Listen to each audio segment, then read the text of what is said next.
Our industry is great at creating firemen and firewomen. Firemen and firewomen walk through the restaurant like they're Terminator. Their neck is on swivel. Their eyes are 20 feet wide and 20 feet deep because they're looking for that next fire. As soon as they see that fire, they pull out their hose and they're hosing that fire down until it dies. But the thing about holding a fire hose is all your attention is on one spot. Meanwhile, there's 10 other fires catching. Boom. Yeah. So we have to stop being firemen and firewomen, and we have to start being fire chiefs.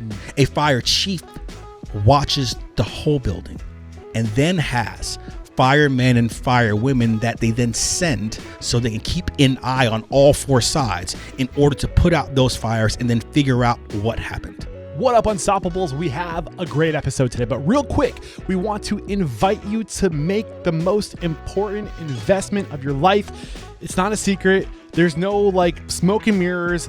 I'm not even trying to pull a fast one on you. I'm going to be pretty straightforward. The best investment you can make in your life is in yourself. And the best way to invest in yourself is by investing in your network, putting time and energy, surrounding yourself with the best. You are the average of those you surround yourself with. In that Restaurant Unstoppable network, I made it easy. Over the past 12 years and 1,200 plus episodes, I've been researching and talking to people and trying to figure out how do you become successful in the restaurant industry. And I've curated a network of tools, services, technologies, and individuals, experts that I would go to tomorrow if I'm opening a restaurant. And I'm bringing you to that network with live events, whether it be a workshop, a mentoring session, a power hour, or access to me twice a month where I just listen and steer you in the right direction, all happening at Restaurant Unstoppable Network. Head over to restaurantunstoppable.com/live. You also get this amazing access to all the recordings, RU Network podcast, which includes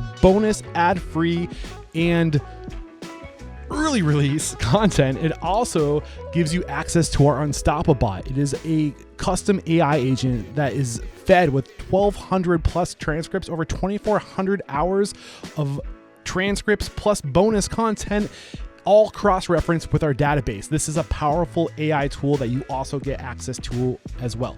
What are you waiting for? Head over to restaurantunstoppable.com/live and we'll see you there. This episode made possible by Restaurant Systems Pro. With excitement, allow me to introduce to you today's guest, keynote speaker, author, and profitability coach, Jason E.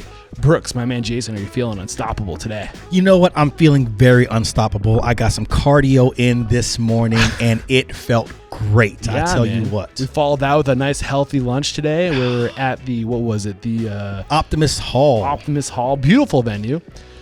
If you ever want to record a podcast there, make sure you get permission. We found out. But we have a backup plan. We are here at the Wendy's. This isn't the Wendy's headquarters, but it's the North Carolina. It's the Carolina Restaurant Group. They've been around for so many years. And Quint Graham actually is the owner. Okay. He's been around since the Dave Thomas years. Knew the man personally. Wow, that's a while back. Yes. Yeah. Yes. And you, a past client of yours. Yes, I was a franchise operations coach for Wendy's. This was one of my groups. I worked with some of the larger groups for Wendy's International, and being able to help franchise owners, not just franchise owners, but the franchisee and the franchisor. My role was that middle bumper, that person that helps to make it gel. And I'm thinking it was your time, and we'll get to this, a little teaser. It was your time at Moe's Southwest Grill where you really kind of sharpened the saw of how to be this this franchisee consultant. And I think what Moe's is doing, you're now the third person that I've spoken to who had that title of franchisee consultant, which is interesting. I mean, Moe's was doing something back 10, 15 years ago, or I think it was around the time that maybe it was 5 or 6 years ago. My timelines get a little bit off. We'll get into that. But before we kind of get the ball rolling real quick, let's get that motivational, inspirational ball rolling with a success quote or mantra. What do you got for us? My mantra is manage, lead, coach, manage, lead, coach, repeat. So manage, lead, coach. Is there overlap there, or are those all different things? Those are three different mindsets. Now, sometimes people think that it is an overlap, but let's break it down. Okay. Manage tasks. systems, certain things that you have to do. We are in a managing mindset for most of our business day. The average business professional is in a managing mindset. Why? Because we're a business first. We're a business first that has great people that pours amazing drinks. We're a business first that has great people that makes scratch-made sauces. But we are a business first. There's nothing wrong with that. Now, managing gets a bad rap because the average person becomes a manager before they're even readily trained for it. So some want to say we need to banish the term manager. We don't need it. It's not true. We are a business first. Now, leading is different.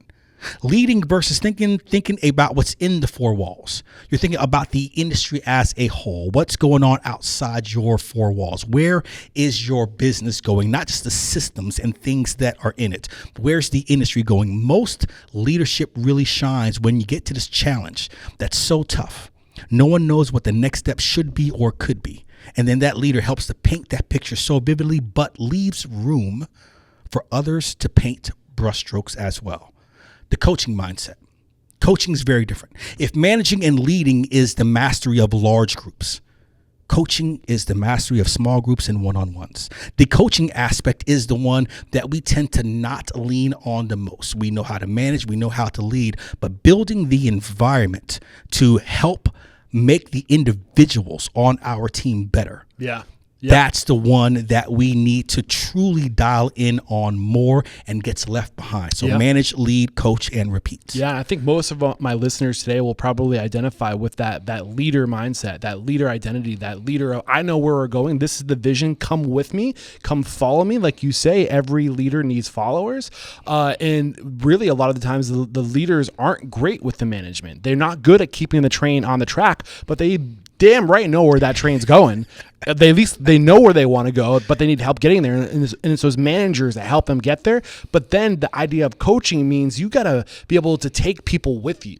And you got to climb, you got to make yourself better, and you got to pull people up with you. And that's the coaching. Correct. Yeah, great way to get this thing started. So, I want to go back to 30 years in the industry, and you've got quite the career, man. Like I got this list of experiences that we have to unpackage today. But where are you today? Paint a picture of what your portfolio is today. What my portfolio is today, I am a professional speaker.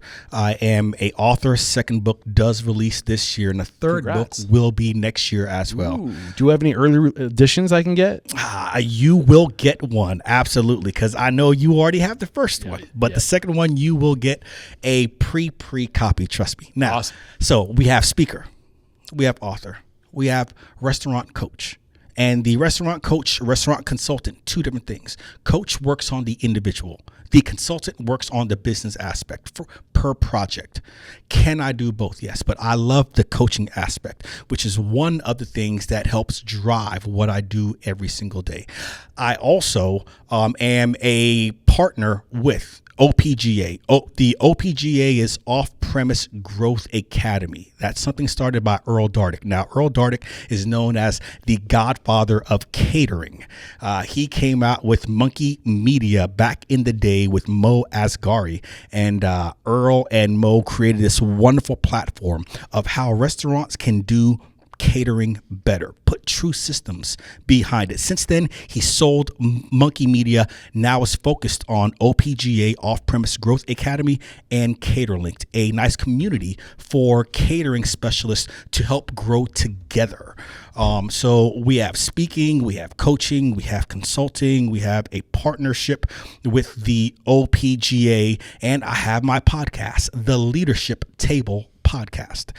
That podcast as well focuses on the great conversations we tend to have at a table just like this. Yeah, man. Everyone wants to have a seat at the table. But what are some of those conversations that help bring you to that point? What's some of those conversations that drove you from your past to sit at that table? Now, what are you doing to bring others to that table as well? So that's a small gamut. You got a lot going on, man. You got a lot going on. Just a little bit. And 30 years to get here. And where does it make sense to start sharing your story? Like, when did you know that this was going to be your path? The restaurant industry was going to be your path? I think that we all fight it. I think that we all fight the thing that we end up being good at. If you think about most restaurant operators, they tend to they tend to be really well at an early age. I started out 15 years old, washing dishes, mom and pop seafood restaurant in Fayetteville, North Carolina. Okay. And the reason why, this is going to sound strange, but the reason why I chose to do that, and no one can tell this right now, but I used to not be able to finish a sentence without stuttering. Oh, wow. You've come such a far way. It's like it's like you have a fear of water, and you go from a fear of a glass of water to jumping off of a cliff at night into the ocean. That's where I came from wanting to wash dishes because I couldn't finish a sentence and I knew that I could face a wall and wash dishes, to speaking on stage at some of the largest restaurant conferences and working with some of the largest restaurant brands doing workshops, speaking in front of total strangers. Very different. But it's also part of the things that I help teach leaders now: how to aim, how to drive, and how to scale, how to know what the end goal is, how to use systems to get you to that end goal. Now, how can you scale that? I took a thing, and we all do that. We all have this thing that when we were younger drives the way our mind thinks, either holds us back or helps us to become stronger. And once we find that root cause, we can use that to move forward and be better and build a strength from it. What was your root cause? My root cause is it was hereditary. My father also stutters. Okay. And so it's just something that I just started from back then, and it all the way into my 20s, it didn't matter. And there's just something that clicked in me when I was in the restaurant business, and I saw the better that I did, the more that they shifted me from dishes to pantry, from pantry to grill, from grill to saute, from saute to assistant kitchen manager, to bar manager, to service manager. And as I kept moving forward, I saw that I needed to find a way to use the least amount of words to make the greatest impact. Think about your alley rally, your huddle, your pre-shift huddle.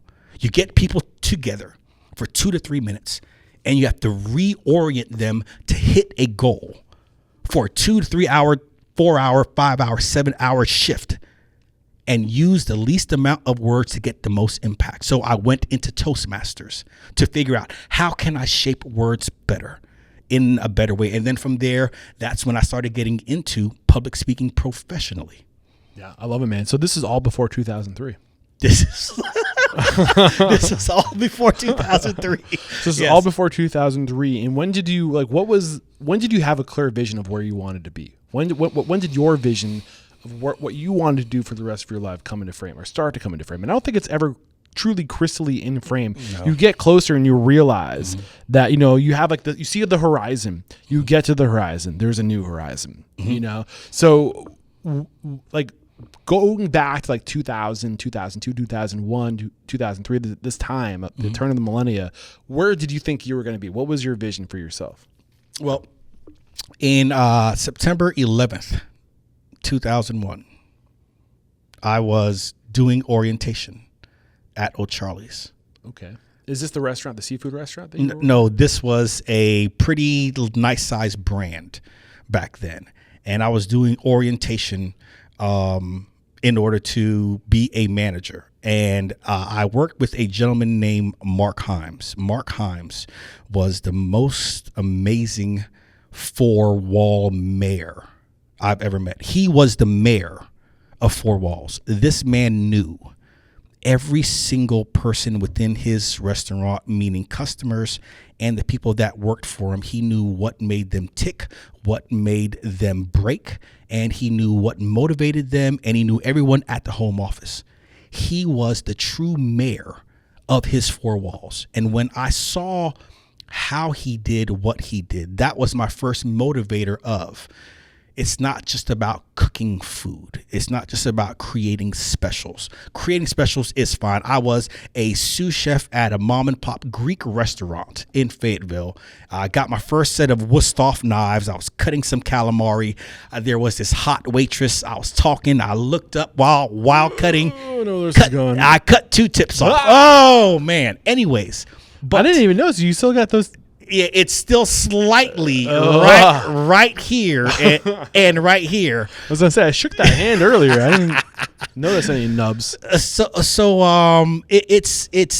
more the food and the drive and the specials and fresh herbs and creating stuff from scratch is all amazing. But when I saw what he could do on the leadership aspect of things, of driving through his people and extending his network beyond his four walls, that's when I first understood what it meant to be the mayor of your four walls, and that catapulted me to do something different. Right. It's interesting. You know, I'm always fascinated. I think that there's so much chatter in the world today about the next best thing, the next piece of technology, the next best way to market yourself, being in all these different places, managing your online reputation, and I think there's a place for that. But at the same time, I think we get so distracted by the new shiny things to promote ourselves that we forget that if we just focus on being the mayor of your four walls, focusing on relationships, taking care of the people that come in that front door, taking care of the people who show up to help you take care of those people. If you focus on that four walls marketing that was coined by, Fridays, right? Mm-hmm. I think it was Fridays that coined that term, four walls marketing. If you just focus on that, man, you can almost forget everything else and be okay. But the thing is, it's that hard to be that good at focusing on four walls management today. And I think, I don't know, maybe you disagree. Like, can we just focus on four walls marketing? Is that enough today or no? I don't believe that it is easy. I even teach 4 walls, 4 blocks, 4 miles. Yeah. And then that way that gives you the understanding of what do your windows look like? What is the feel when you walk into your restaurant? What do people feel when they walk into your business? That's that 4 walls plus what you advertise and what your team talks about. Then that 4 blocks is getting more into the community, partnering with schools. And then the 4 miles is when you're looking beyond that leadership.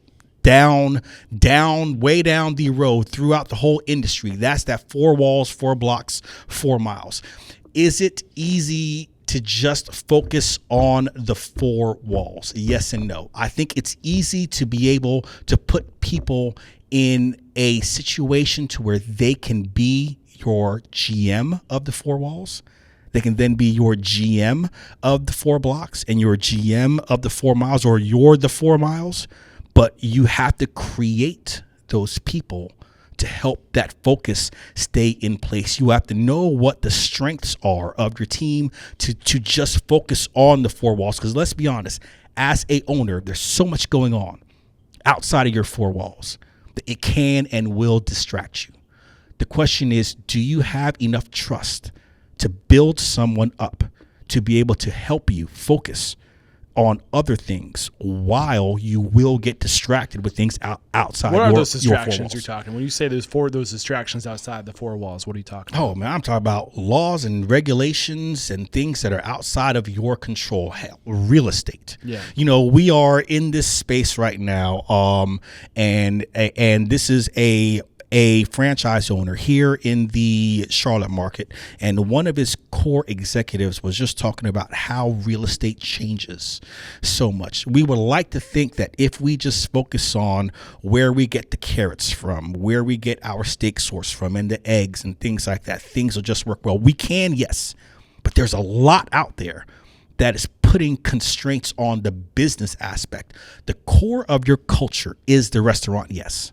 Absolutely. You focus on that. At the same time, you can't lose focus on the things outside of your 4 walls. That's how you build a network, a team within your business to help you pull the right levers at the right time so you can make the right decisions, and it's not just on your shoulders. Yeah. I mean, really, so what I'm hearing is you got to build those layers between you and the 4 walls. So it starts with you within the 4 walls. You lift people up to your place of managing, being the mayor. You elect a new mayor, then you move to becoming, the governor. Yes. Yes. And then you elect new governors, and then it's going for president. Yep. And you're constantly you're going to the next level so you can create space below you and to pull people up into those spaces. And that's when you get to that president, mayor or is it governor above mayor, president, governor, that's when you start to affect the bigger picture things. Correct. Like the real estate, like the laws, like the regulations and stuff like this. So this guy kind of, in your storylines, you saw that this was kind of this bigger picture. It's not so much about the food. It's not so much about the experience. It's this idea of being a mayor and getting away from and seeing the big picture. That big picture is so key. Yeah. And the reason why it's so key, I actually teach. I have a model that stands for a acronym. It's Master Your KPIs, Owner-like Orientation, Delegate by Creating Mini GMs, Engage through one-on-ones, and L, Leading with the Right Mindset, MODEL. And whenever you have the ability to create those mini GMs in your business, that's whenever you can scale. Now, scale doesn't have to be scary. Like, I don't want more than one restaurant. That's great. You don't have to have more than one restaurant, but you do have to scale on whether you bring in catering. You have to scale on whether you bring in DoorDash and Uber Eats for third party. But scaling your business still has to be different. But it all starts with building that trust. You and I talked and had a great conversation earlier, right before we had lunch, about how do we get regional owners to learn how to scale better? How do we get them to think more like big companies? Not that they want 1,000 locations, but it all falls back to one word that even you said, trust. That T word, that trust, goes a long way in a systematic approach to build your business bigger. If you truly want to go from one restaurant to just 20, you have to learn how to build the trust between the people that you are creating as new mayors within the four walls, within the next city over, within the next county over, and the next state over as you grow. But that trust and a systematic approach to trust helps you to then scale up to what you want to be like. Yeah, and I think really at the core of it, what my hope is, the mission statement is to inspire, empower, and transform the industry. And in doing so, I think we can change the world. Because if you change the restaurant industry, if you empower restaurant owners, and we get more 20-unit operators out there and fewer 1,000-unit operators, and spread that money out, but we have to start encouraging little business owners, small business owners, to think like big business owners, to create that opportunity, to have that trust, to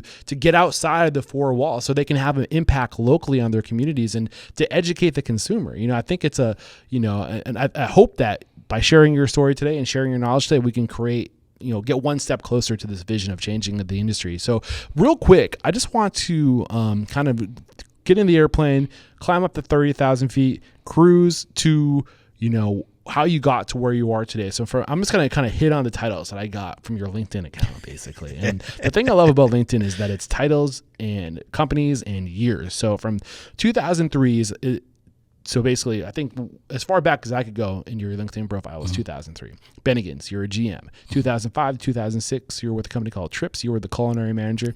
2006 to 2009, you were with Romano's Macaroni Grill, managing partner, first time as an owner or managing partner. And then 2009 to 2012, Ruby Tuesdays, managing partner. 2012-13, you were with Lime Fresh Mexican. You were the director of operations. 2013 to 2020, you were with Moe's Southwest Grill, and you were the VP of operations there? That was on the franchisee side. So I came on as a franchise business consultant, and I was on the franchisor side. And then with one of the franchisees that I worked with, he wanted to bring me on as his VP of operations in the Raleigh-Cary market. Got it. And then you were there for most of your career during this time. And then from there, 2020, you were with you were a franchise consultant for. Wait a second. Did I have a little double here? 21 to 21. That's when you went to Wendy's. Yep. 2021 to 2024 is 3 years with Wendy's, working with this group where we're sitting today. And then from 2024 to 2025, your most recent client, Runza Restaurants, and I'm sure you have. This is where life starts kind of getting crazy for you. Yes, this is so. Even with Runza, that's more of a contract. I actually do a OpEx masterclass with their district supervisors and with their GMs. This OpEx masterclass helps to teach operators not just goal setting, but goal getting. it's a big difference. Okay. We can set goals all day long. Like I always say, what's the systematic approach to actually goal getting? Okay. What are we doing on a week-to-week basis? So that's what I work with Runza with right now. I would love to unpackage that deeper when we get to kind of where we are today. And I actually took notes on the things you're doing. You have a very well-rounded off LinkedIn profile, man. It helped me with my research for sure. And so I guess what I like to focus on when I'm talking to my guests is like the points of evolution.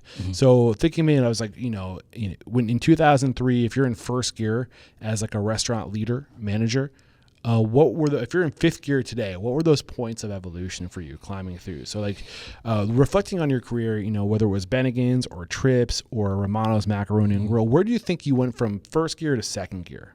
This episode is made possible by Restaurant Systems Pro. And at Restaurant Unstoppable, we are huge fans of Restaurant Systems Pro. So much that we are partnering with Restaurant Systems Pro, and they are going live every other week, twice a month. They are going live in Restaurant Unstoppable Network. Fred Langley, the CEO of Restaurant Systems Pro, we will have access to him, and he will go through your P&L. You do not have to be a Restaurant Systems Pro client to take advantage of this. He will literally tear apart your P&L, and he will help you find the gaps so you can increase your profit by 5% or more. He is literally saving people's restaurants in Restaurant Unstoppable Network. If you want to take advantage of not just Restaurant Systems Pro, their budgeting, their costing, their inventory, their labor management, their training, their general ledger, all tied to your POS, this amount of data is insanely ridiculous. Beyond that, he's making himself available to coach you. This is all happening at restaurantunstoppable.com/live. We'll see you there. Actually, when I was with Bennigan's, I went from first gear to third gear because that's when I became a multi-unit operator and I didn't have a clue as to what I was doing. What were your biggest challenges during this 2-3 year period? During that 2-3 year period was understanding how to be effective in multiple locations and not think that I'm a super GM. Because that's what most people go through, is that when they first get that first multi-unit role or multi-unit business, they think about it as a super GM versus a delegator. Okay, so if you went from first to third gear at Bennigan's, trying to figure out how to be effective in multiple locations, when was your third to fourth gear shift? When was that for you? Third to fourth gear. Keep in mind, we're in sixth gear right now, and maybe we might upgrade to a 7-gear car eventually. But if you're in sixth gear right now, what was your third to fourth gear shift? My third to fourth gear shift had to be first coming on board Moe's Southwest Grill. Sorry, Lime Fresh Mexican Grill. Because at Lime Fresh Mexican Grill, that wasn't just multi-unit, that was multi-state. That was DC, Charlotte, and Atlanta. Okay. As a director of operations and understanding those three markets with a brand that was brand new within that. Lime Fresh had originated out of Miami, and Ruby Tuesday first came on board Lime Fresh as a franchisee. So Ruby Tuesday was the franchisee and Lime Fresh was the franchisor. Got it. After about 8 months, they bought Lime Fresh and then became the owner of Lime Fresh and then started to open up in different markets. That's when it was third to fourth gear. Third to fourth, or that was fifth gear. No, third to fourth gear. Okay. Fourth to fifth gear was Moe's Southwest Grill. You're right. Yeah, was Moe's Southwest Grill. That's whenever Scott Schotter said, "Jason, what do you think about being an FBC?" And I'm like, "What's an FBC?" Franchise Business Consultant. And that's when I really began to understood the franchisee-franchisor relationship. Okay. And then if you're in sixth gear now, what's the last shift that you've made? The last shift that I made was when I wrote my first book. Okay. And that was in 2023? My first book was a 6-year project. Oh, wow. And it was released in 2024. As a matter of fact, I released that book when I was on the stage of Bar and Restaurant Expo in Las Vegas on March 18th, 2024 is when I released that book. And that's when you cover the 10 keys. And that's when I covered the 10 keys to transform restaurant managers to hospitality leaders. All right, let's get back in the airplane. We're going to fly in reverse, and we're going to go back to 2003. Working with Bennigan's, you're going from first gear to third gear. Take me through those struggles. You're trying to be a super manager. You realize you couldn't be in all these places at once. Like, when did you start to realize what you had to do to get into the next gear of your career? I actually had to downshift. Oh, so take a step back to go forward, huh? I had to take a step back to go forward. At that time, I was working for a franchisee, and their office was out of Maryland. And understand that's my first time getting into first multi-unit and two, a franchisee franchisor role and what that really means. And I just thought that I could just be a super GM. I've been in the restaurant business my whole life. Why can't I do 5 locations? Why not? And why can't you? Why can't I? Because I did not take the time to get trained well first. Knowing what you know now, what were you missing back then? A mentor. Okay. What were you doing? I mean, so you didn't have this person to lift you up, to teach you the key things. What were the key things you didn't figure out yet? First one still goes back to that damn word, trust. That I did not know how to put trust in people. Second thing is systems. I didn't understand the systems in a multi-unit environment. It's very different from the 4 walls. The best GMs in the world will have clipboards on every damn wall of all the things and timers, and they will be hiring and cross training and training and someone to run the front closet. They own that front closet. Someone to own the freezer, the walk-in. They will have all these people owning different pieces, and things get done even without them thinking. So it's compartmentalizing all the different zones, the different areas, the different tasks. But when you move to the areas and the tasks associated with those areas. But when you move to multi-unit, it's like we go Wild West. We start shooting from the hip. Oh, just give me 10 minutes. I'll walk inside your business and I'll tell you what's wrong. Versus, where's your clipboards? Where's your timers? Where are your mini GMs that help you to run each location? That's what I was missing. Okay. So you didn't have this mentor to teach you this. You didn't have the systems. You didn't have the trust. What do you mean by you didn't have the trust? I didn't have the trust. I did not have a systematic approach to build trust. And do you know what that is? No, hit me with that, please. That's called one-on-ones. I wasn't doing one-on-ones with my managers. One-on-ones gives you the opportunity to get to learn the person across the table from you. We have, as a leader, as a manager, we have 1,000 vehicles to be able to dump information on the people that report directly to us. Email, Slack, text message, phone calls, you name it. We can keep dumping information on the people that report to us. When do we create the time to get to know them individually? When do we stop talking and for 30 minutes listen to them and hear about what's going on within their world and do it scheduled? Not once a quarter, not at the end of the year, but once a week. Once a week.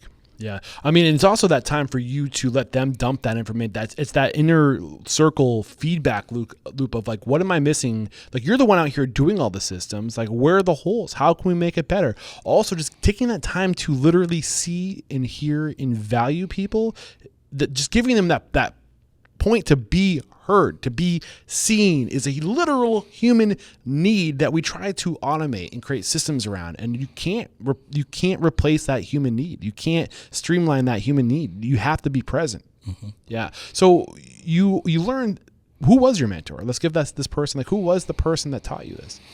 The person that really taught me how to do that, I would have to say that it was when I shifted into that 5th gear at Moe's Southwest Grill. But you didn't know, you said that it was during this time you went from 1st to 3rd gear. Yes. And then after that, I shifted down. I went down to managing partner. I went down to running individual restaurants again. Then I got into director of operations. So actually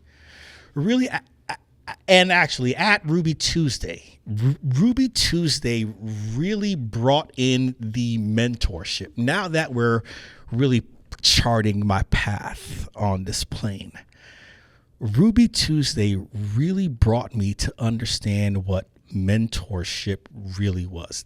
They had an amazing training program. It's too bad that we focused so much on that aspect of the Ruby Tuesday part and saving that mothership, but their training, their people, their leadership, from Kimberly Grant, who is, just amazing, to a lot of people, Danny Kuntz, you name it, Tim Prunty, Tim and Rob Prunty. There were so many great leaders from that Ruby Tuesday, and that's when I understood mentorship and creating the space to be able to get to learn the individuals. So it was Danny Kuntz, Tim, and Rob Prunty, and who was the first woman you mentioned? Oh, Kimberly Grant, KG. She actually just accepted a role as CEO of the brand escapes me, but she just accepted that role, I think 2 weeks ago. But we were talking before the interview started, and I was trying to explain to you my process of how I find future guests, and I think I just found 3 future guests right here. It's in the research, man. Like, this is how I like to find people to make an example of. So it was during this time of Ruby Tuesdays where you kind of found your mentors, but I'm a little confused. So from when you were with Bennigan's, you learned about systems and trust. That's what you were saying. No, that's when that's what I needed. Okay, you were missing this. And this didn't come until later in life. That did not come. So you were trying to be the super manager. And I did not have the right tools in order to do it. But how did you grow doing it? Was it just a self-awareness that you couldn't do it alone?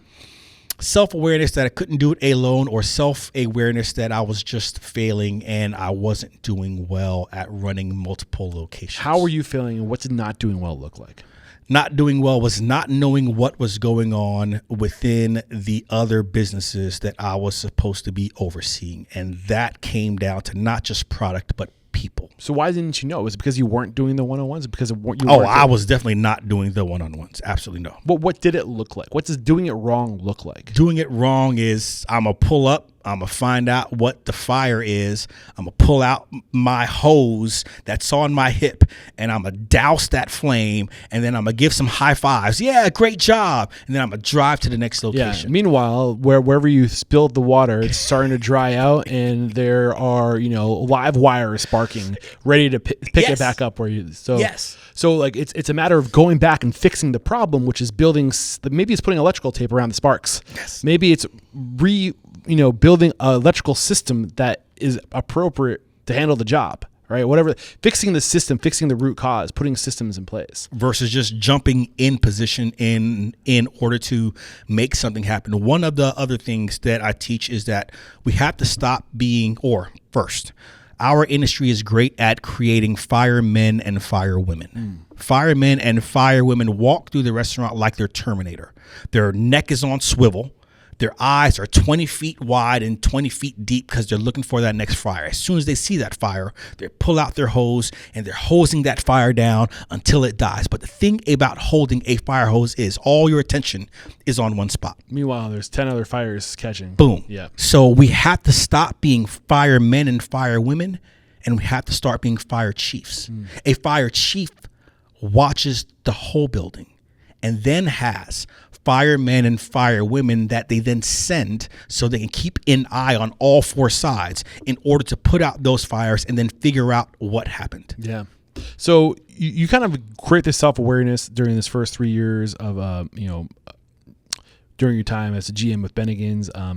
It wasn't until 2006 to 2009 you start getting 2009, 2012, where you start surrounding yourself with these mentors that you really start to realize that it's a matter of all the stuff we just unpackaged, the 101s, the trust, the building the systems, building the zones, having checklists. Like, there is only one way to do the job. You know exactly when to do it and how to do it, and it's a ritual. These are your daily routines. These are your weekly routines. These are your quarterly routines. These are your annual routines. And there is no question when and where to do them and how. That's called culture. That's called people like us do things like this. I love that you just called that culture, because people don't think of that as culture. People is. think of, It like, what are our absolutely core is. values and what is our mission statement and what is our vision? That is also culture. But the culture is the reality of what you're doing every day and to the standard at which you do it. And that's systems and processes. There are so many blurred lines in this industry. Yeah. So do you mind talking about, 2006 to 2009, this is 3 years of your life with Romano's Grill. You're a managing partner. This is the first time you have equity in the business. You're telling me that there were no lessons during this time where you're as an owner? So with the managing partner aspect of Romano's Macaroni Grill, you get a larger percentage of bonus. You have to show you have to show the aptitude to be able to do more than just run your business. It's kind of like a mini district manager. Whenever your DM is on vacation, you're the one that gets all the phone calls. So the managing partner model for Romano's Macaroni Grill, you did not have to put money in first, not during that time frame. Okay. Prior to that, Macaroni Grill's managing partner aspect, definitely you had to put money in. Okay. So you didn't own a percentage of this Macaroni Grill. You were The only ownership percentage was when I was the VP of operations with Moe's Southwest Grill. Got it. That came later. I'm curious. You kind of just sparked something in me in this idea, me studying successful restaurateurs. I found that, and I get a lot of pushback on this, but the pattern that I see in the conversations that I have is to really get people to treat it like they own it. They have to Pony up. own it. Pony up. Do you think that we should expect people to treat it like they own it if they don't own it? What's the incentive for them to treat it like they own it if they don't own it? That is a very good question, and that goes fast forwarding some back to Runza. Runza does a very good job of having a true managing partner. Runza's where you are today. Runza is your one of the consultants. groups that I help today. Yes. Got it. And they have a managing partner program. They've been open for 76 years. And they have people that's been with them since the age of 13. Because at the age of 13 in Lincoln, you can actually go work. And so they have people that started at the age of 13 and they are 60 right now and are still with that brand, running restaurants. And they have that managing partner program, and it changes your mentality about work. It becomes more than just, yes, work is work, and we should separate work life from personal life. But drive is something different. What's different about drive? Drive is what motivates you to do more, to move forward, to think about shifting gears, to think about checking that dashboard, to optimize what's going on. What motivates you to move forward? Well, that's going to depend on person to person. If it's for me, it's mental freedom, to be quite honest. Mental freedom meaning that I like to go where my heart follows. And when I feel like I'm a caged animal, that's why I worked for 20 different restaurant brands back in my youth, because I always felt caged. I always felt, oh man, this old man or this old lady is trying to change me. I don't want to be like them. I want to be like me. Yeah. But what I did not understand back then was that they were trying to show me a systematic approach to do something. It took me getting wiser to understand what that was. So yes, I like to have my mental freedom to go where I go. And that's what drives me. How can I get more mental freedom to choose what makes me happy and blend that into what already fuels me to wake up every day, which is working with people, helping to coach them up, helping them to get those aha moments, to build true environments, to buy back time so they can get shit done. Yeah. That's what fuels me. Dan Sullivan and Ben Hardy in the book 10X is Easier Than 2X talk about this idea of the 4 freedoms. And they talk about I found out recently that my number one core value is freedom. And they talk about this 4 freedoms, so that really resonated with me. And they say from top down, the way that they address the 4 freedoms is freedom of money, freedom of time, freedom of relationships, and freedom of purpose. And I think we need to invert those things to really, if you really want to be happy, you want to prioritize freedom of purpose, freedom of relationships, freedom of time, and then freedom of money. If you have freedom of purpose, if you have freedom of relationships, if you're doing what you want to do with who you want to do it, time doesn't matter because it flies by, and it doesn't. I mean, you will make money because you will. The money will come when you have your purpose and you're doing it with the people you're choosing to work with because they have the same values that you have. They have the same destination you have. You'll be able to outwork other people because you just can show up because you're loving the work you're doing. The money will come, but if you prioritize money over all those things, like you'll burn. Like, and if you prioritize money over relationships, you won't have. You'll spoil those relationships. If you don't have purpose, you won't be able to have the enthusiasm, the energy, the motivation to show up. But if you invert that, and I think to bring it back to how we got here is when you're the skin in the game, purpose. Mm-hmm. When people have their own purpose, when they have their own skin in the game, when they have this feeling of ownership and identity and self-actualize. And like a level of pride and like, this is my role, this is my purpose within this organization because collectively here's where we're going and I'm a part of this because I'm literally an owner. Like I'm in this. Mm-hmm. I'm invested. Let's go. What's going through your mind as I'm saying this? I love your inverted part better than the original. What do you mean? The purpose right first, then the relationships, then the time, and then the money. Yeah. Because you are absolutely right. If your purpose, if it aligns, and that's a lot about holistic coaching or even holistic leadership. You're focused on the individual first and their purpose, and then you connect their purpose to your company's missions, to its values. And now, whenever they are working with you, working beside you, they're doing it for more than just money. They're actually seeing what aligns with their purpose and your company's purpose and helping to move it even more. Yeah. So Lime Fresh is where you actually got the equity in the business, right? Or with the franchise, or is that with Moe's? That was with Moe's Southwest Grill. So 3 to 4 was shifts gear from 3 to 4 at Lime Fresh Mexican Grill. Mm-hmm. What was that fourth gear? Have we identified that fourth gear? I don't think that we actually identified it. I think that the best tag for that would probably is understanding the franchisor-franchisee relationship. Okay. That's where I fully understood or was introduced to that. Of course, that's always changing, but that's where I was then introduced to that aspect of a lot of industries, because it's not just restaurants that do that. Car washes do, hotels do, but that's that 3rd to 4th gear was at Lime Fresh Mexican Grill. Sorry, at Moe's Southwest Grill. We were talking about Lime Fresh Mexican Grill. Did you get that right the first time? The understanding the franchisor relationship. No, and then my analogies are all over the place. So at fifth, you said 5th gear was franchise business consultant. Yes, and that's when you figured that out. But you was also with Moe's when you became a partner. Correct. When you went from the franchise consultant to they recruited you as an equity partner in Correct. one of the franchisees. Yep, franchisee operations. So back to Lime Fresh, because I don't want to skip over anything. What was your growth during Lime Fresh?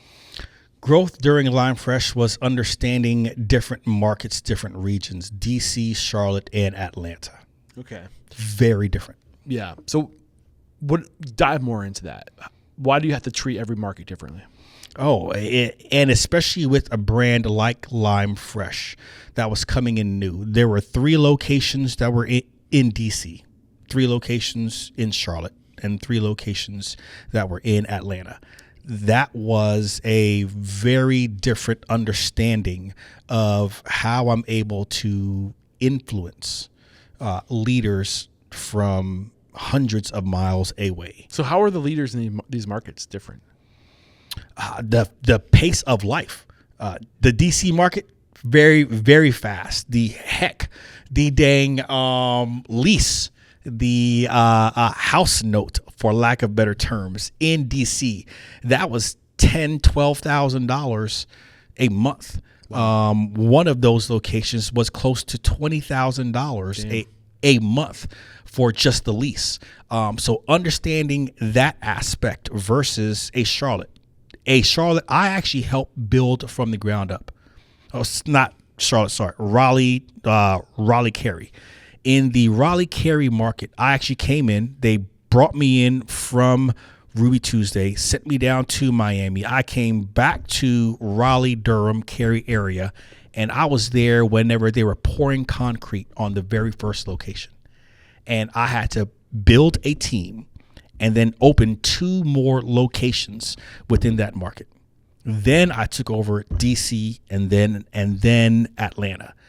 That was a very big challenge. That wasn't easy. And to understand how each market is, where you're at in your stage of growth, where you're at in your stage of marketing, in catering, because catering for Lime Fresh was huge. Any Southwest Tex-Mex brand, catering should be your absolute staple. It's a very easy grab and go business meeting type of meal. And truly understanding what that means for all 3 markets, you have to look at that picture differently and trust the people that have the boots on the ground more. It's less my gut instinct, and it's more listening and less trying to push things out. So you're realizing that you really have to adapt the business model to meet the market demands and meet the market pace, to meet the market unique challenges like the real estate. I mean, if you could go deeper into any of those subjects we just covered to pay forward to our listeners, a lesson you learned during this time, whether it be catering. I know that's a big part of what you do. You said catering was huge for Lime Southwest. Was it Lime Fresh Mexican Grill? What advice do you have for how to break into a market, how to scale a catering operation? Best advice is don't do your whole menu. There are too many times that everyone thinks that, I'll just take my whole menu and whatever you can get on the menu is what we are going to cater.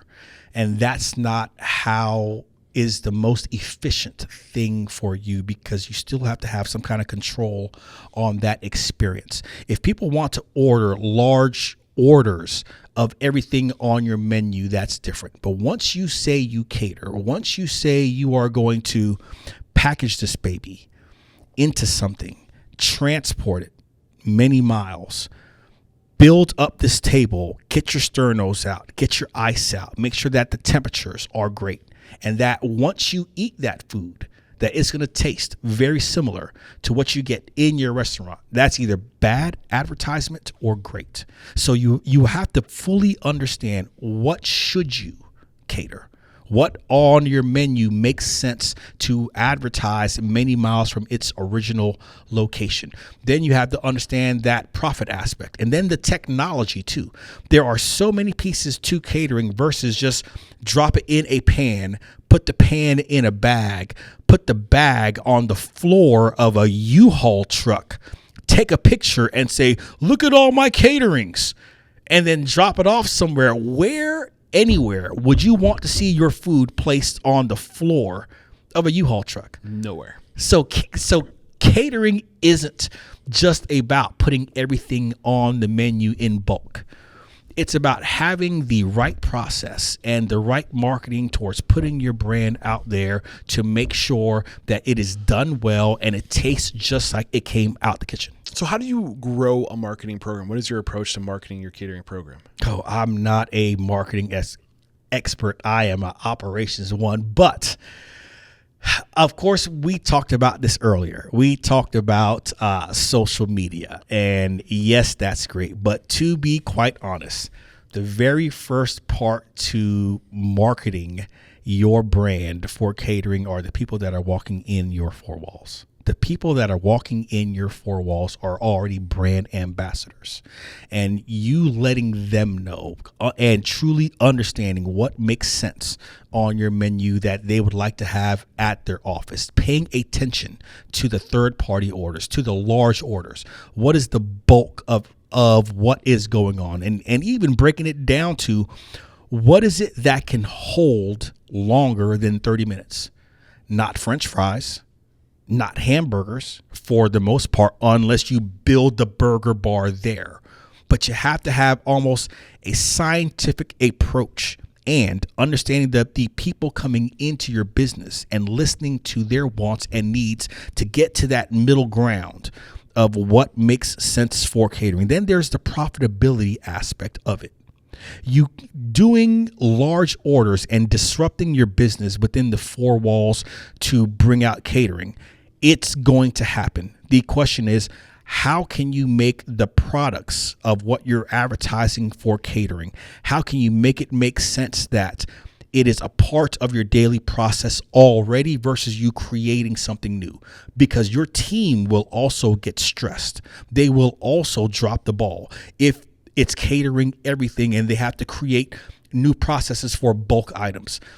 So there's a great technology that OPGA has that has you put in all of your information to understand what you currently have, what your menu currently is, what your goals are, in order to help you map what that map looks like for you to be able to truly deliver catering the right way. Got it. I mean, I feel like we're covering so much, man. There's tons of value here. One thing I feel like I'm not really getting from you is your personal journey and growth, right? Mm-hmm. So a lot of different, I think you alluded to it. You were listening to these people and you felt like you're being put in a box and you wanted the freedom. And over time you started to realize that, they're just trying to coach me and steer me in the right direction.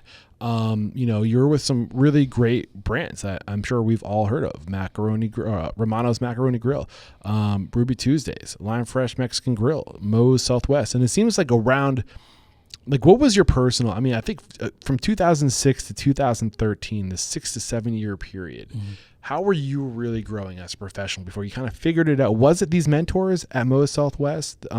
Was it, I think you gave me this, or maybe this was at Ruby Tuesdays, Kimberly, Grant, Danny, and Tim and Rob. Were these, help me understand your personal growth. My personal growth there, man, that is a mixtape.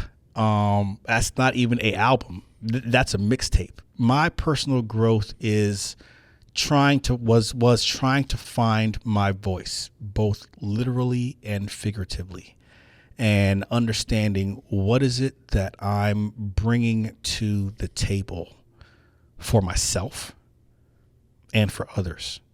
When did you figure that out? That was still during Ruby Tuesdays. Still during those Ruby Tuesdays days is where I was trying to figure out, what is it that I'm actually doing? Am I actually wanting to run restaurants? Am I wanting to lead people? Am I wanting to, at that point, what's not on there, I actually attempted to start my own magazine called NC Travelers. Okay. Just about traveling in North Carolina, because from Asheville to Wilmington, life is so different, and everything that's in between, and all of the nuances around vacationing in North Carolina. I was a manager for a music group for some time, one of the artists and one of the managers, helping them to get on stage and in magazines. When you're in the restaurant business, there's always side hustles that are going on. The restaurant business is what you're doing to support the side hustle. Until you realize maybe I should have stayed.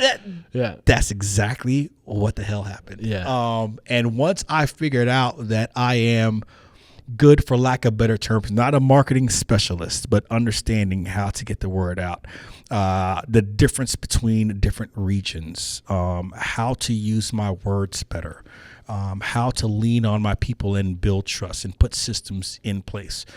I think at some point, I can't put my finger on it, but that's whenever things started to click and really started to shift at the end of the Ruby Tuesdays times and Lime Fresh times, and shifting into Moe's Southwest Grill. Okay.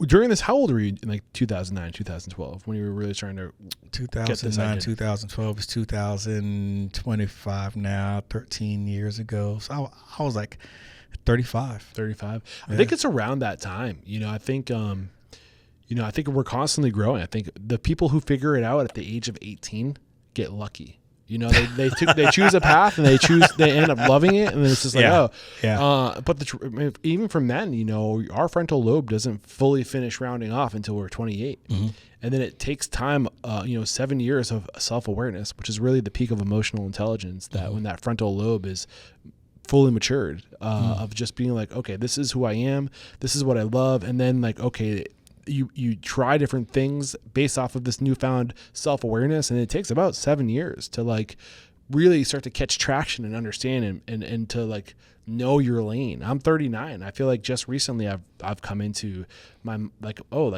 I'm not a coach. I'm not a consultant. I don't want to be those things. I don't want to be told I need to be those things. I love promoting the truth and being a truth seeker, and I love curiosity, you know, and I think you really just got to try it and stab into the dark until you catch a little piece of meat, you know? So for you, what is the meat? Like when did you take a stab and say, oh, that felt good, and maybe let's stab in that direction one more time? Well, I first have to say that I'm glad you put it that way. I've never heard about the 28 is the frontal lobe and then 7 years self-awareness. That right there just painted a whole nother picture for me of what I was probably going through. But the first stab of piece of meat was probably not specifically, but was probably when I had to start presenting to different executives about what was going on within my regions. And that piece of meat was, man, Jason, you did that really well. You know, and I'm like, yeah, I took time, I studied, I prepared, I knew my information, I knew my people. I wanted to make sure that people learned from what I was speaking on. And that was back when I just had to report out on different regions. And that piece of meat, that feeling, that aha moment, even as a franchise business consultant, having to go out and teach others quickly within different areas, and being at the front of that stage, front of that classroom, getting them to stay dialed in, don't fall asleep, things like that. That's whenever I'm like, I really like this workshop type setting. Now, how can I take what I learned and be better from my past to help teach people and give them that shortcut, help them fold time in that learning so that then they can get their frontal lobe processed even faster. Yeah, and this frontal or this franchisor relationship and dialing that in all for you really happened at Moe's Southwest Grill. And when you joined Moe's in 2013, what were you hired as? Franchise business consultant. And how did you find this opportunity? What up, Unstoppables? This episode is made possible by Restaurant Systems Pro. If you are a listener of Restaurant Unstoppable, I know you've heard me mention Restaurant Systems Pro, but just in case you haven't heard of it yet, it is a all-in-one enterprise solution. All of the most critical systems that will help you become profitable. I'm talking about costing. I'm talking about inventory management. I'm talking about budgeting. I'm talking about labor management. I'm talking about training. The list goes on, all under one roof, tied to your general ledger, and they have their own POS, and they integrate with nearly every major POS out there. Restaurant Systems Pro is an amazing tool, and this is the thing that gets me really excited. When you join Restaurant Unstoppable Network, you get access to the CEO of Restaurant Systems Pro, Fred Langley, twice a week for a P&L Power Hour. He literally will let you open up your P&L, share it on the screen, and he will help you close the gaps and increase your profitability. You do not have to be a Restaurant Systems Pro user to benefit from these live events. He doesn't care. We're just here to help you. Head over to restaurantunstoppable.com/RSP to get the full playlist of every Restaurant Systems Pro episode, a link to all the testimonials. And if we haven't sold you on Restaurant Systems Pro by then, I don't know what else to do. But if you really want to up your Restaurant Systems Pro experience, be sure to join Restaurant Unstoppable Network too. All right, guys, one more time, head over to restaurantunstoppable.com/RSP. It was Moe's Southwest Grill a year and a half before. So I think that was 2013 when I joined Moe's. And in 2012, 2012 or 11, Moe's was rated the fastest growing Tex-Mex brand in the U.S. And I was on LinkedIn then, and I sent a LinkedIn message to Scott Schotter, who was the VP of operations during that time, and I was with Lime Fresh. And I said, congratulations on beating out Chipotle on being the fastest growing Tex-Mex brand for 2011 or 2012. And he said, thanks. Where are you from? And I was in Raleigh. And I'm like, I'm in the Raleigh market. He goes, well, I'm going to be there at some point in the next few months. How about we meet for lunch? So we actually met for lunch about 3-4 months later at Crabtree Valley Mall. And they had a franchisee that was in that mall area. Her name was Jennifer Wade.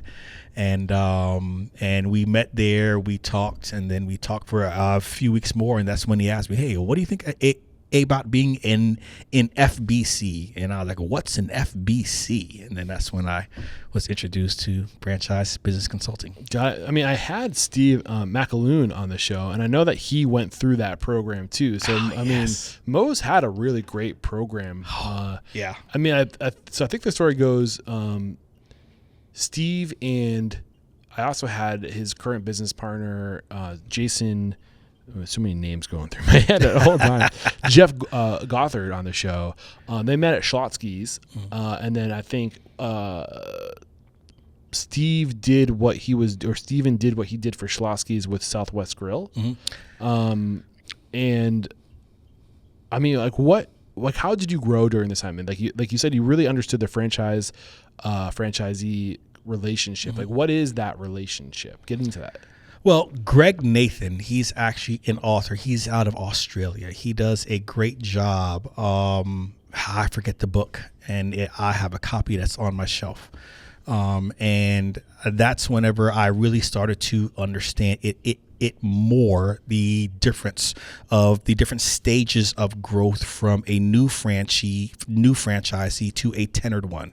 And there's different stages that they go through during this process, from when they first sign on to, oh, this is great, I'll do anything, to, yeah, now I really need to learn, to, oh man, this is hard, to, it feels like it's just me, I'm not getting any help, to, now I am a ghost in the system, I'm not going to reach back out, to now wanting to jump on board of different councils, different advisory councils for the brand, to then really locked hand in hand with that franchisor, and you defining where is your franchisees for your area within that growth segment, and then how can you help them for what they really need. So that's the Greg Nathan aspect. But Steve McAloon, whenever he was my director, he introduced the 4DX model to the FBCs. And this was something since Moe's was a part of Focus Brands, which is now Go-To Foods. They changed their name 2 years ago to Go-To Foods.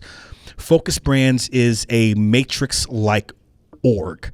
They have Moe's, Schlotsky's, McAllister's, Cinnabon, Annie Ann's, Carvel, Jamba, and Seattle's Best Coffee. Okay. So they have multiple brands, but Moe's was back then really advanced in bringing in different things. And he introduced 4DX for the franchise business consultants to understand what are your wildly important goals. How do you have a dashboard to be able to view these wildly important goals? And then how do you track it? And then getting all the way down to the accountability aspect for it. But that 4DX model also had me thinking differently about what I do with the franchisees that I worked with, because there's a ton of times we're only focused on the day-to-day. Yes, we have other things that we're focused on. It's not that black and white, but we're so day-to-day that we lose track of what our goal was. What's the end result that we wanted? And then what are those lead measures that help KPIs. To get to it, those KPIs.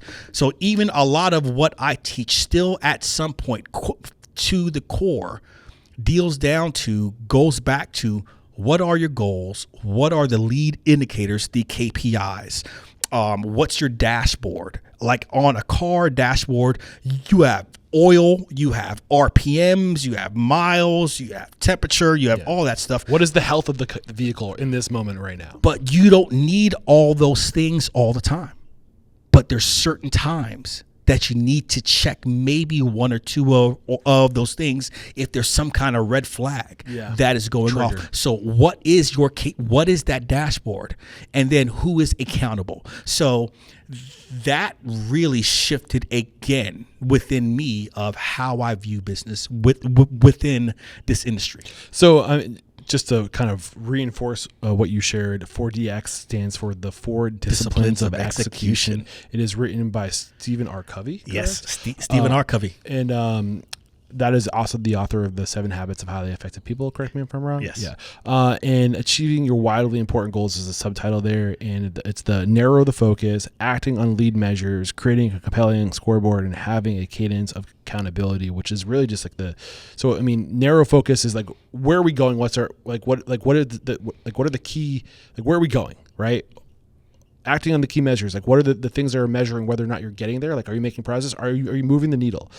Creating a compelling scoreboard, is that more about moving the needle? Am I mixing acting on the acting on the lead measures are like your rocks.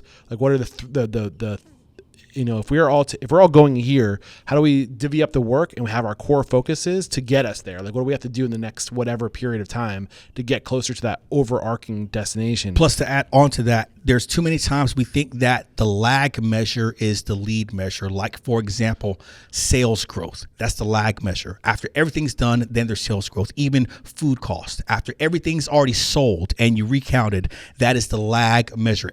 Everything has happened. What's the lead measure? What are the lead things that are leading into that lag measure, moving that needle or not? You have to define what are the lead measures of the wildly important goal. So lead measures are targets. Yes. And what 3 to 4 targets make that wildly important goal happen. So if you can't define that, it doesn't matter. So this is the actual versus theoretical costs and things like that. Correct. Yeah.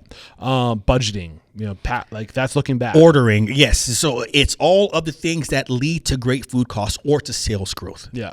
And then creating a compelling scoreboard. That's the dashboard that you're talking about. That's the dashboard. And then having the cadence of accountability. That is the communication, the daily, the weekly, the quarterly, or the monthly, the quarterly, the annual. Okay, are we in 5 years? Are we going here? Yep. What do we have to do this year to get to that 5-year goal? What do we have to do? Who's in charge? Who is their responsibility of getting this done and by when? Yeah, correct. yeah. So there's that book, The 4 Disciplines of Execution. And I have to say, listening and going, I haven't listened to that book yet. It's been referred to me a few times now. It sounds very eerily similar to EOS, the Entrepreneurial Operating System, Gino Wickman and the book Traction. Whether you're learning from Gino Wickman and the School of Thought, it's all the same. It's just using different words. Yep. And people just bundling this approach differently. That's it. But you need to do something. And yes. like, whether it's 4 disciplines or EOS, the Entrepreneurial Operating System, a lot of people I'm getting on the show it seems like it's the same thing. It has to be very similar, but I digress. I do want to go back. I am curious in terms of the KPIs, the scoreboard, relative to, your focus is on the franchisor relationship. What are those KPIs? Like, if you could, if you're looking at a dashboard, what is the actual dashboard? What are the things you're measuring? Oh, it's going to be different for both sides. And not many people want to admit that. If you're a franchisor, most of the time, your most important KPIs is going to be growth. How many more locations can you get open? And how can you increase sales? For the franchisee, it's going to be about profitability. Now, there's a ton of franchisors that help the franchisee focus on that profitability. A lot of the profitability levers, though, are left within those 4 walls. The franchisor can't legally really push them to do X, Y, Z on their profits or their people. But they can, though, help to give them guidelines into what the brand should look like, what the food should look like. What the job done right looks like. What the job done right looks like. But the KPI for most franchisors, not every, though, is opening more units each year if they're in that growth mark. And as a franchisor, you are always in that growth mindset. Where do you fall on? There's 3 ways for a franchisor to make money. There is the royalties. Yeah. There is from selling the actual franchise. Yeah. And then there is the supply chain. Where do you fall on leveraging those 3 verticals of profitability or cash flow? Man, it all depends on your business model. I don't know. Would you agree with that statement first and foremost? That's what I've heard. Yes. First, I would agree that those are 3 of the biggest levers that you could pull for profitability as a franchisor. Yes. Okay. So if you agree with that, where do you have opinions on ethics associated with those 3 different verticals? My attorney could not make it to this podcast today. All right. Well, I don't want to push you too hard. I do like to push the envelope, though. I mean, I don't know. I have heard that the supply chain thing, more and more people are moving away from that. I'm not upcharging, not profiting on rebates and things like that. Yeah. Yes. Essentially, it's affiliate marketing. Right? It is. You're like somewhat to that level. You are basically, you're selling a franchise. There are certain systems and processes and goods you need to execute that franchise, and you can save money on bulk purchasing or getting people to buy the tools and services and goods they need to execute your system, or you can pay that savings towards the franchisee so they have a higher likelihood of being successful. I think there's a shift that I've understood from talking to different people that they're going in that direction, but I don't know what legal liabilities you have. So I'll talk, not knowing anything. I am completely ignorant about all the relationships you have, but that's what I've heard. So, I mean, you can plead the 5th on that if you want. That is true. Now, I still believe it deals with where the franchisor is within their growth. Okay. Because you can use where the franchisor is in their growth. Yes, not the franchisee, but the franchisor, because you can help use some of those rebates, for lack of better terms, in order to get more marketing out regionally, locally for the franchisees that their local marketing spend doesn't cover. Right. So you can use that to help grow the brand for them to drive more traffic. So it's a holistic, this is like almost like a tax to make us all better. Yes. Right. A tax to make us all better. Yes. Right. Yeah. And that's what taxes are for, right? Yes. To make society better, but you're just allocating that cash to make sure everybody who is a part of the entity is benefiting. Now, you still have to keep your ear to the ground, your ear to the franchisees of what's going on within their restaurants, within their business. It's not just restaurants, within their business, in order to say, do we need to make a shift? Yeah. Do we now need to funnel this more into their profitability side to help them save money versus help grow the brand? We can argue both sides that growing the brand means that, like, let's just say for McDonald's, the reason why they do so well is because you can go in a small town of 50,000 people and still have 5 McDonald's. But you put another brand in there, and those 5 McDonald's will do $4, $5, $6 million each. You put a Burger King in there, you put one in, and maybe they're only doing 2 to 3 million. The argument is, if we can get to 5, the sales will also increase. It's not that Burger King is less better than McDonald's. It's the fact that some will argue that there's more opportunity to build loyalty because there's 5 in that town. More convenience. Versus just one. It is more convenient. So then it goes to, well, the more we can grow, the more your sales will be, and then your sales volume can grow. Some will say no, because then you're stepping on my toes. You're pulling away sales from my location if it's too close. Let's look at the case study of P. Terry's in Austin, Texas. Are you familiar with that brand? No. 16 locations before they ever moved outside of the Austin market within Austin. And they are basically Austin's In-N-Out burger in terms of like the product they offer. Wow. Like very small menus. Yeah. Burgers, fries. Smooth, like I think they have shakes too, and they Shake have, Shack they have style, chicken option, In-N-Out style, yeah. But I mean, it's and when he found out that In-N-Out was moving east, he got aggressive and he scaled and he owned the habits of the Austin market, and that's why he grew so fast. He knew he had to go to every corner that In-N-Out would go to potentially, and own the market. And they got to 16 locations before they went outside of the Austin market. You know where they went? Where? 20 miles not even 20 miles, maybe 30 minutes south on 35 to San Marcos. That was the next market they went to, so like, so not even like going to Houston or going to Dallas or San Antonio. Yeah. They went just centrifugal circle growth. Yeah. And then I think they're at 36 locations now. They're at, I think I want to say like close to 24 or right around 24 or 25 on just outside of the Austin market. And I'm talking like Pflugerville, Round Rock, San Marcos, New Braunfels. These are basically like within a 30-minute radius to Austin.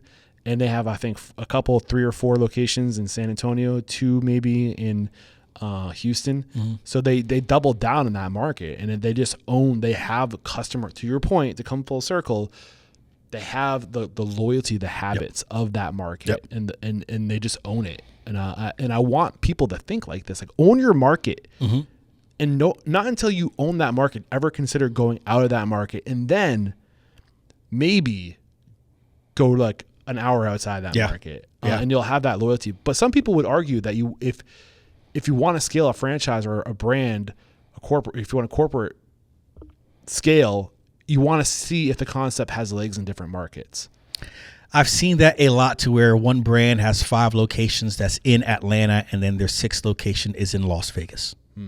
What do you think about that? Or the 7th is in Denver.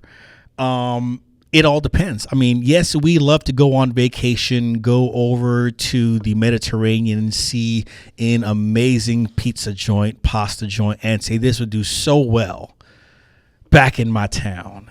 And then we bring it back to where we are, and then it does well.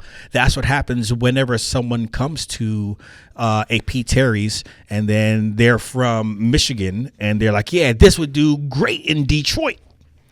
And then they try to go do it, and that resemblance, that loyalty isn't there. Yes, great brand, great food, but it tends to be a challenge. So there is definitely the argument of staying within your 4 miles in order to really grow. But there are those brands that do really well. We know lots of great brands that only has one in one state that's doing $10 million, and they'll do another one in a different state doing $10 million. Yeah. I don't think that it's for everyone. There's not a silver bullet, but I think that the science makes more sense when you do own the market. Yeah. So during your time with Moe's Southwest Grill, you really understood the 4DX. The 4DX franchising relationship between the franchisee and the franchisor. We talked about that model of communicating KPIs, goals, and your rocks. What do they call it? The lead indicators and lag, big rocks. Yeah, and pebbles. Big rocks and pebbles. What else in terms of that relationship did you learn here? I think painting the picture of what the job done right looks like.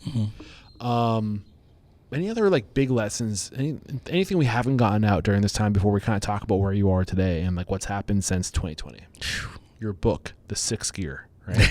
That's not the name of your book. The book is called Every Leader Needs Followers. Yes. I think that book kind of defined the lessons that I fought hard against, even when I wrote that book. What were the lessons you most resisted in this book? The lessons I most resisted in that book.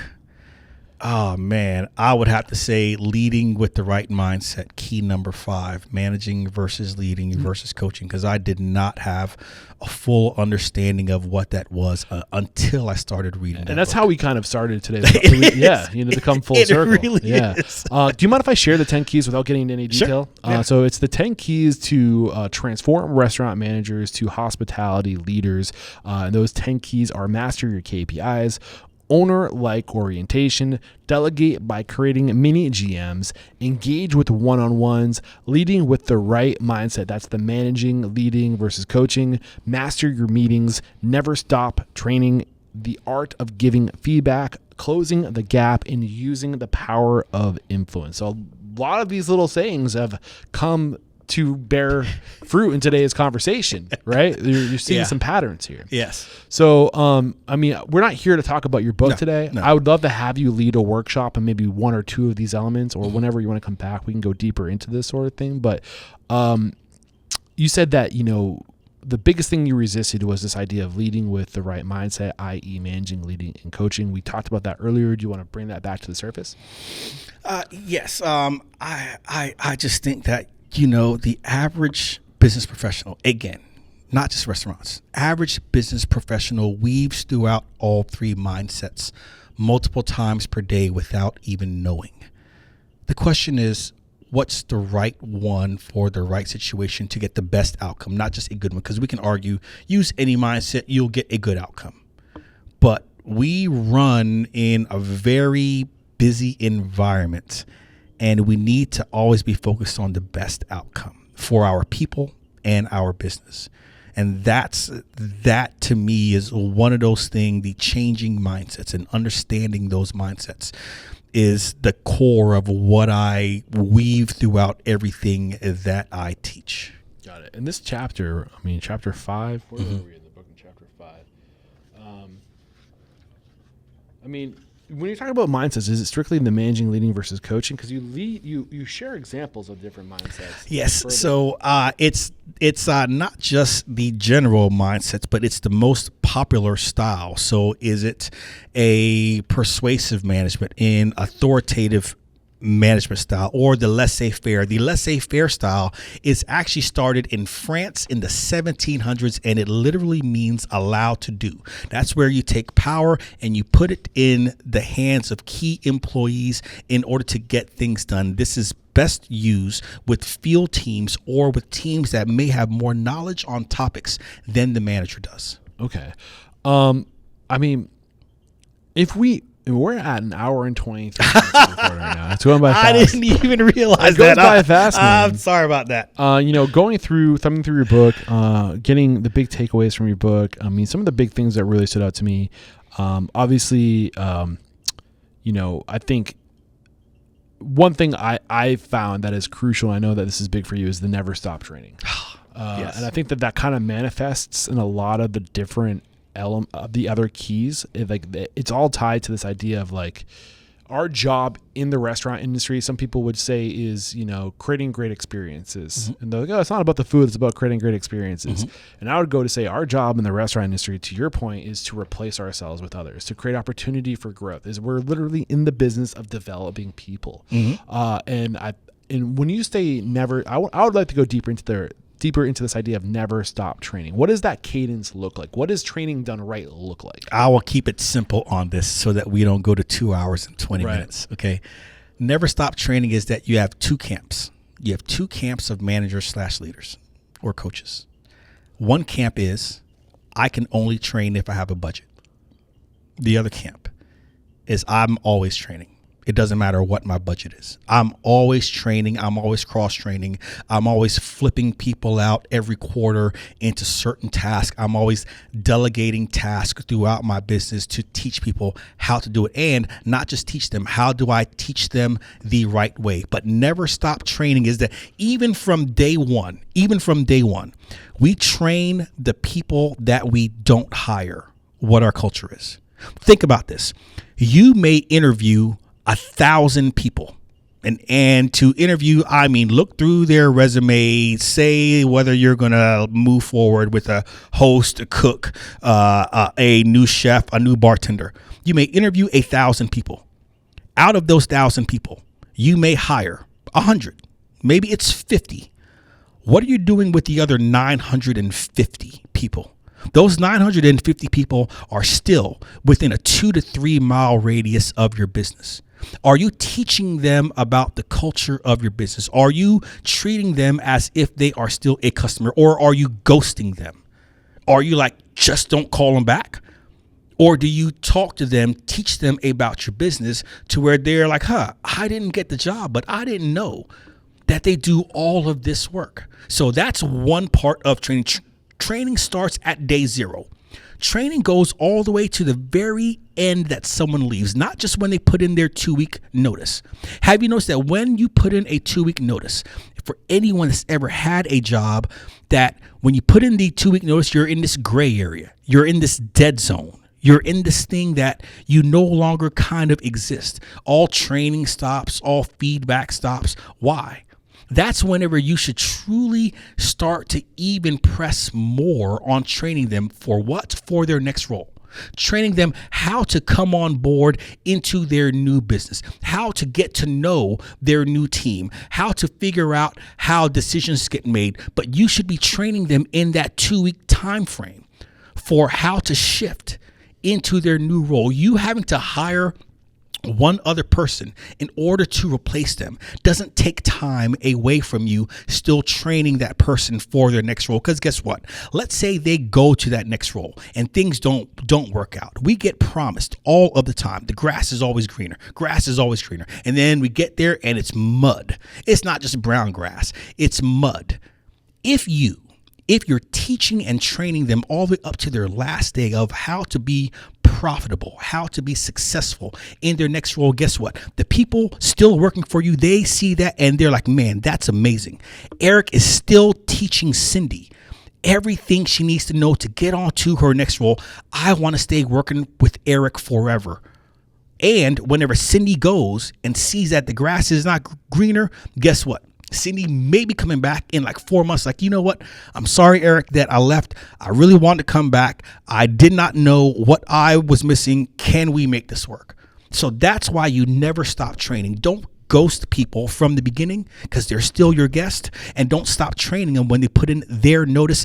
Help them be more successful at their next role. Yeah. I mean, I love it. And, I love this idea too of like that tying in the one-on-ones, which is another one of your, I believe it's one of your. Yep. That's engage through one-on-ones, key number 4. Yeah. And if you're doing really your job and you're figuring out what is this person's vision for themselves? Is their next role a role I can create to keep them here? And then it's like it's really just about developing people and helping people try to self-actualize. And to tie back what we were saying earlier about the skin in the game, in buying stake. I think that business model of vetting people, finding good people who have your culture, who are what you're trying to build, and to give them a career within your organization. There are more equity roles within the restaurant industry than ever before. It's no longer about cooking food. There are so many things you have to be good at today, whether that be cooking the food or HR or marketing and technology, CTOs, and there's so many things. Unless you are a freak of nature, which only like 1 or 2% of people are, most people have lanes. And in order to go to distance, you need to go together, and you need to have an army of people who are on board, invested to get there. You're seeing more and more marketing professionals that have equity in the business, more and more HR professionals that have equity in the business, more and more accounting professionals, attorneys that are having a stake in the business, more CTOs. Like, I think like the world of fractional CTO, like there's just so much opportunity as we scale and as we figure this out. And it's really about creating, as you start small, creating opportunity, creating roles to grow organically from within, and if you can help identify who these people are from day one by having these one-on-ones, by literally developing destinations within your organization for people, vertical, tangible growth, paths of growth. And then once you've gone down that path, help other people come with you down this path. It's really cool where we are right now with sharing this knowledge and getting it out there and knowing like the future of the restaurant industry is promising. Very much so. Yeah, man. I do want to talk about where you are today. You said you're working with Runza Restaurants. You're developing the OpX Masterclass. That looks like, what does that look like? I mean, on your LinkedIn profile, I have some notes here, man. Coaching skills, operational consistency, and mindset-driven stuff, leadership using the plans and learning with the right mindset. I mean, I don't know how much of this you're going to be able to recite from memory, but dive into what that looks like. All right. So first with Runza, they actually saw me on stage at the Florida Restaurant Show. The VP, the Vice President, Renee Suyin, she saw me on stage twice, back to back, 2 years back to back. And she was like, you know what, this Jason guy, he actually speaks our language. I want to bring him in to help, to help teach our team what he's speaking on. I was speaking on the 5 keys to never lead alone again. And she's like, my team needs this. You know, she could have went back and regurgitated, because on every keynote or breakout session that I do, I give them a copy of my whole presentation. It's the PDF copy, but you get the whole copy. I give you that content. And she wanted to bring me in to work with their team. So first it was going to be, well, I'll come in and get on stage and do a regional meeting and then leave out and give them some rah-rah. But the thing about rah-rah is sometimes it's not sticky. Right. It may feel great for a week, but how do you make that become real change? So we then work through, well, how about we build out a workshop for the multi-unit managers to understand their different mindsets, how to set goals, and then how to get those goals, and then how to repeat that within their locations in the field. So I have a Operations Excellence Masterclass. That masterclass can be done either weekly or bi-weekly.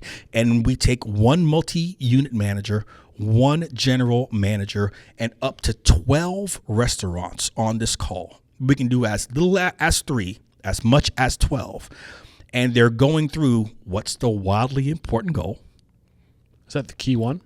That is, first you have to figure out what is the goal. What are the 3 most important things? We do a business review, a insight review, and a customer review.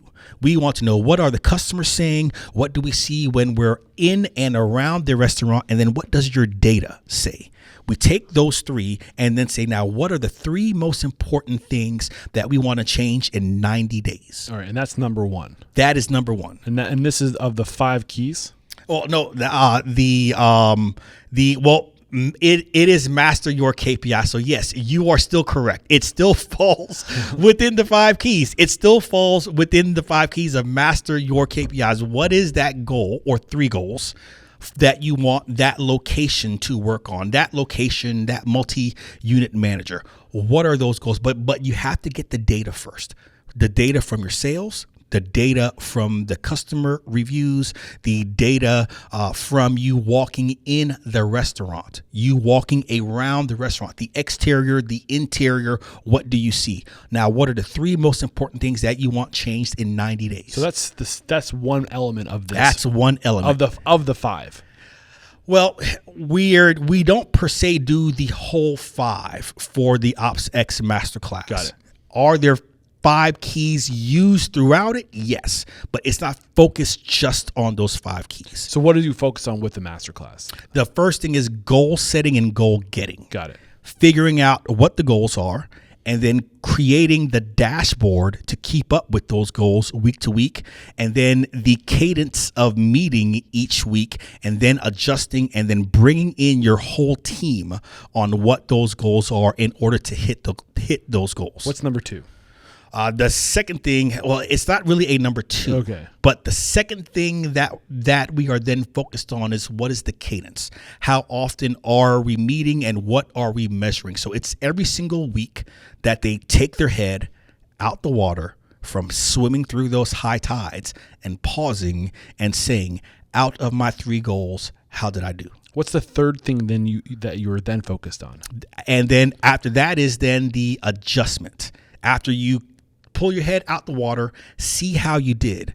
What adjustments do I need to do, and who helped me make that needle move, or what hindered me from moving that needle? And you make those adjustments. Go ahead. And then you have your bite-sized pieces all the way to the 90 days. Some people have to stay longer than 90 days. Is this the 4th thing that you were then focused on? I wouldn't call it number 4. It's just a part of the process. Okay. Is there a 4th and 5th step? I'm trying to wrap my mind around it. No 4th or 5th step. It's really creating bite-sized chunks of your business. Because in the restaurant business, yes, we make bite-sized chunks of food, but we do horrible at making bite-sized chunks of our business. We make big, lofty goals, and 3 weeks in, we forget all about it because it's a goal for the year. Yeah, I think I might have just found our next subject for the next time you're on the show. Maybe I think this would be really great to go deeper into, really to structure this conversation, not to offer a teaser. but I don't want to make you verbally commit to anything. I don't No know problem. How much you want to keep a secret. You gotta make that money, right? You gotta have No, leave something for to be a mystery. There is no secret. This is everything that you can find. I only help create the environment for them to do it in. That's it. Anything we have not discussed today, my man? Things that you were hoping would come out of today's conversation that did not come out. There's so much more. Let's keep it going for another hour. No, this is Eric. You are amazing. You are a therapist. You know how to follow the trail. You are a bloodhound. Thank you, sir. Man. This has been a lot of fun for me too. I do have a couple of questions to wrap it up before we say goodbye. So, what is one thing about your business, a value, a process, a system that's uncommon and makes you truly unstoppable? It goes back to me being that broken record, but not just goal setting, but goal getting, helping people to create the process and put a systematic approach at actually getting their goals. Because we do great at putting things on a wall, on a pretty plaque with some pretty paper and high fiving. Yes, that's what we're going to do at the end of the year. Our culture is done. Yes, well done, and everybody. Then the year ends and nothing happened. There's like a closet in front of that thing that you put on the wall. Or you go ask the hostess, so what's the goals? And they're like, seat tables in 2 minutes. And they're like, oh yeah, no, that's actually not the goals that I'm talking about. So that is my superpower. That thing that makes me unstoppable is creating the space for leaders and companies to not just goal set, but goal get, make it real. Yeah. The mission statement is to change the world. I know that's very ambitious in you, by inspiring, empowering, and transforming the restaurant industry. And I think we're going to do that by sharing individual stories of transformation. So how have you personally transformed? How are you a better man today than the man you were when you got started in this industry? I really got to say it's been me taking something that was a weakness. And even though I thought that I would have that thing for the rest of my life, that held me back from communicating and turning that into something that I never thought of, getting in front of total strangers and be able to change the way they think. They may have heard it 1,000 times from their direct supervisor, from their boss, from their wife. But to be able to find words and say it in a way that gives people an aha moment, just not in feeling, but in actual change process. That's been the biggest transformation for me, was for me to take that, I got to say it, weakness and change it into a strength and help others do the same thing. I love it, man. And if you got the news, you'd be leaving this world tomorrow. All the memories of you, your work, and your restaurants would be lost with your departure, or your coaching business would be lost with your departure, with the exception of 3 pieces of wisdom that you could leave behind for the good of humanity and your legacy. What would those 3 pieces of wisdom be? Those 3 pieces of wisdom would be never stop training. Right, that's one. Second one is that every team needs coaching. And that's whether you're a street sweeper or you're an executive, everyone needs coaching. They need to be coached. They need that individual one-on-one time. So that's the second thing. And then the third thing is always understand what you want the end result to be. We focus so many times on the journey after we made the end result. We know we want to hit the top of that mountain, and we get concerned because we're at this base camp or that base camp, or we're on this ridge or that ridge. The journey there, yes, enjoy it, but don't let it define what you already said that the end goal was. Be very clear on what the end goal is. Be bendable to the journey, but keep your mind focused always on the end result and enjoy that journey while you're doing it. I love this, man. This has been so much fun. Who do you respect and admire? Somebody that you think I should get on the show, somebody you think that if they were a guest on the show, man, you would be absolutely tuning into that episode, or maybe somebody who's already impressed you and you want to make sure that I amplify their perspective and their knowledge. Well, one of them you already had on your show, so I guess I can't name. Sean Walshif. Oh, man, that Sean. Guy, Sean, Cali Barbecue, Cali Barbecue Media. that defines taking a restaurant and turning it into a production company.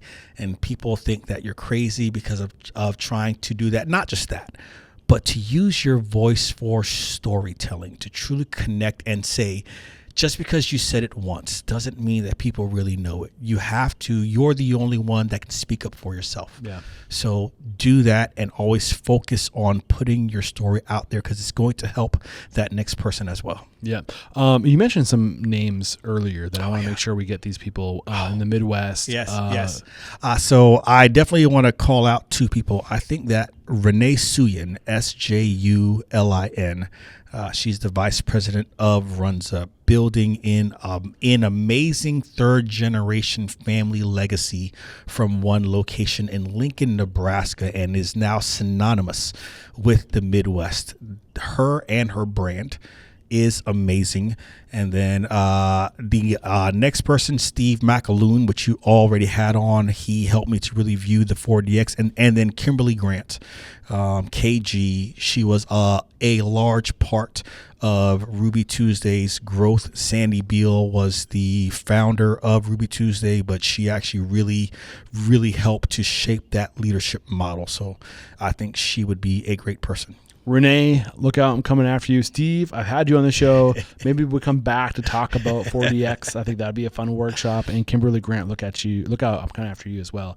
And I just thank you so much for taking the time to sit with me, to get open, to get vulnerable, to be generous with your knowledge and your perspective. I literally cannot do what I do without people like you, man. You're truly unstoppable. How can we connect if we enjoyed today's conversation and we want to continue the conversation with you? First of all, LinkedIn, I'm always there. And don't just like what I say or me like what you say. Let's make conversation. Second, you can always go to jasonebrooks.com. And then third, I am a partner with the Off-Premise Growth Academy, which is also a part of CaterLinked. So you can catch me there as well. That's CaterLinked. All right. There we go. And you know what? I'm not sure what episode number this is going to be. There's a part of me that wants to bump this one up to get it released sooner than later so we can get you back to lead a workshop, man. I'd love to go deeper with you, and we'll figure out exactly what that workshop looks like. Say less, I'm in. All right, man. Cheers. Later.